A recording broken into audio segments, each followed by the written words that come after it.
Hi అండి, అందరికీ నమస్కారం. Welcome back to my channel Vijaya's food diary. నా ఛానల్ని ప్రతి ఒక్కరూ లైక్ చేసి సబ్స్క్రైబ్ చేసుకోండి. ఈరోజు మన వీడియోలో తెలగపిండితో చాలా సింపుల్గా ఏ విధంగా వడియాలు చేసుకోవచ్చో ఈ వీడియోలో నేను చూపిస్తున్నానండి. ఇప్పుడు ముందుగా తెలగపిండి తీసుకోండి. నేనైతే 1 కేజీ తెలగపిండి తీసుకున్నాను. ఇది అచ్చులుగా ఉంటుందండి ఈ పిండి అనేది. ఇలా చిన్న చిన్న ముక్కలుగా చేసుకోవాలి. దీన్ని ఈ అచ్చుల్ని వెడల్పాటి ఒక బకెట్ కానీ ఒక ప్లాస్టిక్ డబ్బా కానీ తీసుకోండి. ముందుగా రెడీ చేసుకున్న తెలగపిండి అచ్చుల్ని బకెట్లో వేసుకోండి.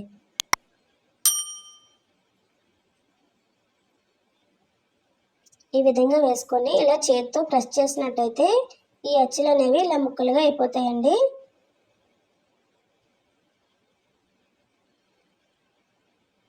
ఈ విధంగా చిన్న చిన్న ముక్కలుగా చేసుకున్న తర్వాత ఈ ముక్కలు అనేవి ములిగే వరకు వాటర్ అనేది వేయాలండి, అంతే కొలత. ముక్కలు అనేవి ఇంకా బయటకి కనిపిస్తున్నాయి కాబట్టి ఇంకాస్త వాటర్ పడుతుంది. ఇంకొంచెం వాటర్ వేసినట్టయితే పూర్తిగా సరిపోతుందండి.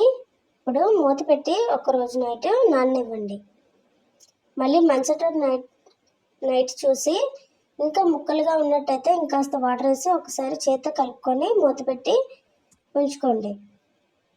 ఇది పూర్తిగా 3 రోజులు నానాలండి. ఈ పిండి అనేది 3 రోజులు నానిన తర్వాత ఇప్పుడు పిండికి కావాల్సిన పదార్థాలు రెడీ చేసుకుందాం. 1 కప్పు పచ్చిమిర్చి, 1 కప్పు అల్లం, 1 కప్పు వెల్లుల్లిపాయ రవ్వలు,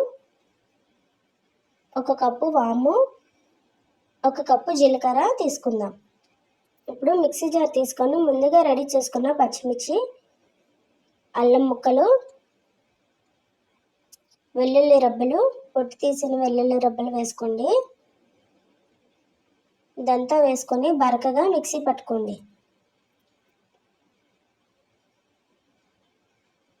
ఈ విధంగా బరకగా ఉండాలండి, పేస్ట్ అయితే అవ్వకూడదు. ఇలా కచ్చా పచ్చగా ఉండేలాగా మిక్సీ పట్టుకోండి. ఇప్పుడు దీన్ని పక్కన పెట్టుకొని పూర్తిగా 3 రోజులు నానిన పిండిని ఒక్కసారి ఈ విధంగా చూసి కలుపుకోండి. ఇది పుల్లటి వాసన అనేది వస్తుందండి 3 రోజులు నానిన తర్వాత. చూసారా, పిండి అనేది చక్కగా రెడీ అయిపోయింది వడియాలకి. ఈ విధంగా ఉన్నట్టయితే మనకు వడియాలు అనేవి చాలా బాగా వస్తాయి. ఇప్పుడు వెడల్పాటి పాత్రలో వేసుకోండి ఈ పిండిని.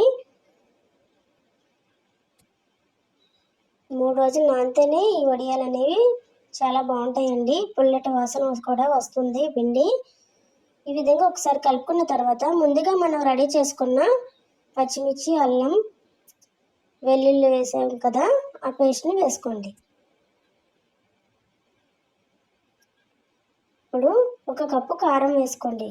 పచ్చళ్ళకి వాడతాం కదా పొడి కారం, అది వేసుకోండి. అదైతే చాలా బాగుంటుంది కారం.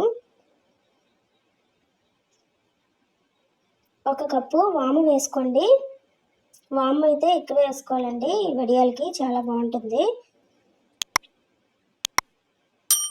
అలాగే 1 కప్పు జీలకర్ర కూడా వేసుకోండి.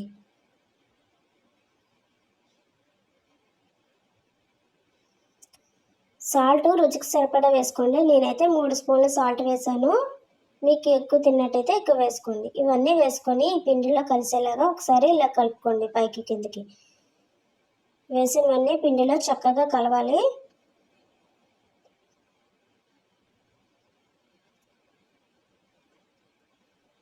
ఈ విధంగా చేత్తో కలుపుతూ ఉండండి. పూర్తిగా కలిసిన తర్వాత పిండి అనేది ఈ విధంగా రెడీ అవుతుందండి. ఉప్పు కారం సరిపోయిందో లేదో చూసుకొని వడియాలు అనేవి పెట్టుకోవడమే. సరిపోయినట్టయితే ఇంకాస్త వేసుకోండి. నాకైతే కరెక్ట్గా సరిపోతాయి. ఇప్పుడు చేతికి కొంచెం వాటర్ వేసి ఈ విధంగా తడుపుకోండి. 1 పళ్ళెం తీసుకొని ముందుగా రెడీ చేసుకున్నాం కదా తెలగపిండిని, ఆ పిండిని చిన్న చిన్న బాల్స్లా చేసుకొని ఇలా చేతి మీద పెట్టి ఈ విధంగా 2 వేలతో ప్రెస్ చేసినట్టయితే వడియాలు అనేవి చక్కగా మంచి షేప్లో వస్తాయండి.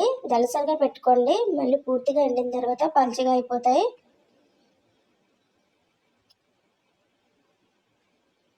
ఈ విధంగా రెడీ చేసుకున్న వడియాల్ని పళ్ళెంలో వేసుకొని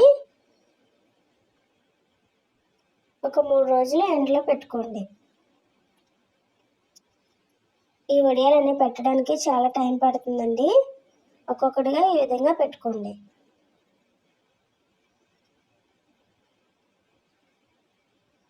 ఈ విధంగా ప్రెస్ చేసుకుంటే షేప్ అనేది బాగుంటుంది. ఈ వడియాలకి పిండి నానడమే చాలా మంచి టేస్ట్ని ఇస్తుందండి. ఈ వడియాలు పెట్టినంతసేపు మీ ఇల్లంతా వాసన వస్తూనే ఉంటుంది తెల్లపిండితోని. మొత్తం పళ్ళెం అంతా ఈ విధంగా వడియాలు పెట్టుకోండి. ఈ విధంగా పెట్టిన తర్వాత 3 రోజులు ఇలా ఎండలో ఎండనివ్వండి. ఒకరోజు ఎండిన తర్వాత మళ్ళీ వడియాలను ఇలా తిరిగేసినట్టయితే చక్కగా ఎండుతాయండి. లోపల ఏమాత్రం పచ్చి లేకుండా. చూసారా, ఈ విధంగా డ్రైగా ఎండిపోవాలి. వడియాలు అనేవి ఈ విధంగా రెడీ అవుతాయి లాస్ట్కి. ఏమాత్రం పచ్చి కూడా లేదు. చూసారా, ఈ విధంగా ఎండినట్టయితే వడియాలు అనేవి సంవత్సరం పాటు నిల్వ ఉంటాయండి. ఇది గంజన్నంతో మంచి కాంబినేషన్గా ఉంటాయి వడియాలు. ఒక్కసారి మీరు కూడా తెల్లపిండి తెచ్చుకొని ఈ వడియాలను ట్రై చేసి చూడండి, చాలా బాగా వస్తాయి. ఈ వీడియో కనుక మీకు నచ్చినట్లయితే నా ఛానల్ని లైక్ చేయండి, షేర్ చేయండి, సబ్స్క్రైబ్ చేసుకోండి.